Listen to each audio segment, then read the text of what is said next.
Hello guys, welcome to గల్లీ cricket network. ఇప్పుడు మనం India versus England fifth T20 match preview చూద్దాం. ఈ మ్యాచ్ వచ్చేసి సౌతాంప్టన్‌లోని రోజ్ బౌల్ స్టేడియంలో జరుగుతుంది. ఇక్కడి పిచ్ మంచి బ్యాటింగ్ ఫ్రెండ్లీ పిచ్. అలాగే బౌలర్లకి కొత్త బంతితో మంచి స్వింగ్ అనేది, అలాగే బౌన్స్ అనేది లభిస్తుంది. ఎవరైతే బ్యాట్స్‌మెన్ నిలకడగా ఆడతారో వాళ్ళు పరుగులు చేయడం సులువవుతుంది. ఇక సెకండ్ ఇన్నింగ్స్‌లో డ్యూ వచ్చే అవకాశాలున్నాయి. సో, ఎవరు టాస్ గెలిచినా బౌలింగ్ ఎంచుకునే అవకాశాలున్నాయి. ఇక్కడ ఫస్ట్ ఇన్నింగ్స్ యావరేజ్ స్కోర్ వచ్చేసి 165-170. సో, ఇదొక మంచి హై స్కోరింగ్ పిచ్.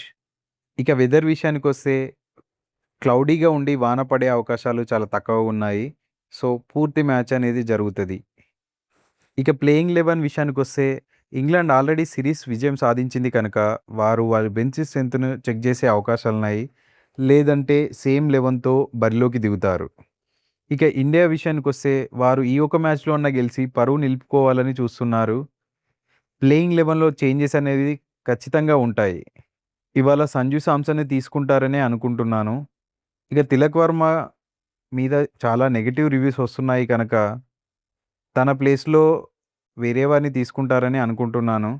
అలాగే వాషింగ్టన్ సుందర్ ప్లేస్‌లో న్యూ ప్లేయర్ షెగ్దర్‌ని తీసుకుంటారని అనుకుంటున్నాను. ఇక చూడాలి ఈ మ్యాచ్‌లో వైభవ్ సూర్యవంశిని కూర్చోబెడతారా? లేదంటే తిలక్ వర్మను కూర్చోబెట్టి సంజు సామ్సన్ ఆడిస్తారా? చూడాలి. ఇలాంటి మరిన్ని రివ్యూస్ కోసం నా ఛానల్‌ని సబ్స్క్రైబ్ చేసుకోండి.